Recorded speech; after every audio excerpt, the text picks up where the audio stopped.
Look at this beautiful framework. Now we've covered each of these steps briefly. We're gonna dive into each of them one by one. The first one is problem definition. The question you're trying to answer in the first step is, what problem are we trying to solve? But before we get into different types of machine learning problems, it's important to note, machine learning isn't the solution to every problem. You might think that that's weird being in a machine learning course, but this is an important concept to remember. So when shouldn't you use machine learning? Well, will a simple hand-coded instruction-based system work? Then you should favor the simpler system over the machine learning system.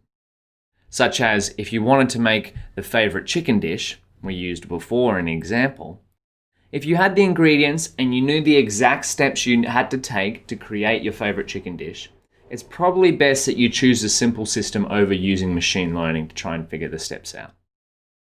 Other than these kind of scenarios where you know the simple hand-coded instruction-based system already, most of the time you can probably find value using machine learning. Now comes the first step in identifying the problem we're trying to solve as a machine learning problem.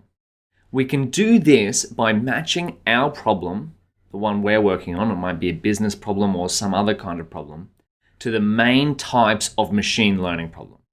These are supervised learning, unsupervised learning, transfer learning, and reinforcement learning. We're going to be focused on supervised learning, unsupervised learning, and transfer learning. Why? Because these are the most common ones you'll find and you'll come across in practice. And they're the ones when I was a machine learning engineer or when I work on machine learning problems that have proven time and time again to be useful. Supervised learning is called supervised learning because you have data and labels. A machine learning algorithm tries to use the data to predict a label. If it guesses the label wrong, the algorithm corrects itself and tries again. This act of correction is why it's called supervised. It's like if you were trying to guess the steps it took to turn a set of ingredients, the data, into your favorite chicken dish, the label. If you tried once and got it wrong, you'd tell yourself, this was wrong. Maybe next time we'll try something different. A supervised learning algorithm repeats this process over and over and over again, trying to get better. The main types of supervised learning problems are classification and regression. Classification involves predicting if something is one thing or another, such as if you wanted to predict whether or not a patient had heart disease or not based on their medical records, or what type of dog breed was in an image. If there are only two options, it's called binary classification. If there are more than two options, it's called multi-class classification. So trying to predict heart disease or not heart disease would be binary classification because there's only two classes, heart disease or not heart disease. And trying to predict different dog breeds based on photos in images would be multi-class classification because there are many different kinds of dog breeds. Regression problems involve trying to predict a number. You might hear it referred to as a continuous number as well, which just means a number which can go up or down.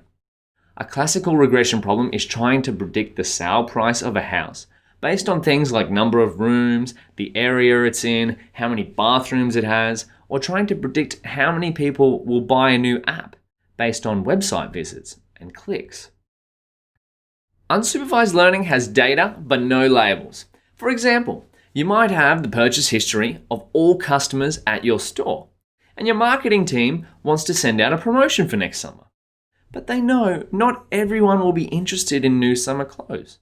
So they come to you as the in-house data science and machine learning engineer and ask, do you know who's interested in summer clothes? Well, the thing is, you don't either, but you know you can figure it out from the data you have. So you decide to run an algorithm to find patterns in the data and group customers who purchase similar things together. Once it's finished, you notice two groups. One group of customers who purchase only during wintertime, and one group of customers who purchase mostly during summertime. You label them with winter customers and summer customers and send them to your marketing team. And they thank you for saving them sending out thousands of unwanted emails. I'm sure you've probably got some of those kind of emails in your email inbox before. What's important to note here is that you provided the labels. They weren't there to begin with, but the patterns were. And that's what the machine learning algorithm found. And after inspecting the groups, you're the one who saw the commonalities and applied the labels, such as summer or winter. Problems like this are also called clustering, or putting groups of similar examples together. Recommendation problems such as recommending what music someone should listen to based on their previous music choices often start out as unsupervised learning problems like this. Transfer learning leverages what one machine learning model has learned in another machine learning.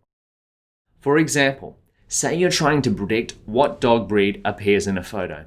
That's a cute dog. That's my Papi 7. And that's Bella in the background there. She's posing. She knows she's on this lecture. You could find an existing model which has learned to decipher different car types and fine-tune it for your task. Now, why is this valuable? Because training a machine learning algorithm, which means letting it find all of the patterns in data, can be a very expensive task. To find patterns in data, a machine learning algorithm has to make millions of calculations. And although computers are very fast at making calculations aren't free. So, instead of learning everything about different photos from scratch, such as what patterns different trees look like, what different shapes are, like the rectangle down here, what grass looks like, the car type model, the machine learning model which has figured out what kind of different cars look like, has already done most of these things. If you've already trained a model, it might have already figured out, okay, these are trees, not cars, these are grass. And so it kind of has an idea of what different patterns look like. Now, you can think of this as being the same as when you write an essay versus writing poetry. Although the writing styles are different, the writing that you do uses the same fundamental principles. So, we can take this car model that it identifies different cars and use its foundational patterns and apply it to our dog breed problem. Of course, there's a few more steps involved here, but that's the basic premise of transfer learning. Reinforcement learning involves having a computer program perform some actions within a defined space and rewarding it for doing it well, or punishing it for doing poorly. A good example is teaching a machine learning algorithm to play chess. The chessboard is the defined space, and the actions are moving pieces. And when I say punishment or reward, these things could be as simple as updating a score with +1 if it wins, and -1 if it loses. The machine learning's algorithm's goal could be to maximize the score. So this means if you've done it right, it should learn moves which lead to wins. Reinforcement learning is what was used for DeepMind's AlphaGo to become the best Go, a complicated Chinese board game, far more complicated than chess, player of all time, defeating many Go world champions. And although promising, reinforcement learning has yet to find its way into many practical applications. And since we're focused on building practical solutions, we've decided to focus on the other kinds of learning, such as supervised learning, unsupervised learning, and transfer learning throughout this course. Now you know the major types of learning, you've now got the tools to tackle step 1 in the framework, problem definition, aligning the problem you're trying to solve to a machine learning problem.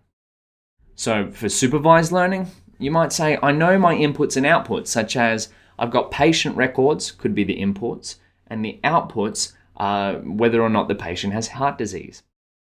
Or your inputs could be the parameters of a different house, and the number of rooms, where it's located, how many bathrooms there are, and your outputs are how much the house costs. So that's a regression problem. And for unsupervised learning, you might say, I'm not sure of the outputs, but I do have inputs, such as customer purchases, and you're trying to figure out which customers are most similar to each other. Or for transfer learning, you may think, my problem might be similar to something else. Can I leverage what an existing machine learning model has learned and use it in my own? Now, don't worry if these kinds of learning are sort of going over your head at the moment. We're going to be building a hands-on project for each of these learning types: supervised, unsupervised, and transfer throughout the course. In the meantime, have a think about some of the problems you face day to day. Could any of them be classified as a machine learning problem? Are you trying to classify whether one thing is something or another? That's a classification problem. Do you ever try to predict what a number might be? That could be a regression problem.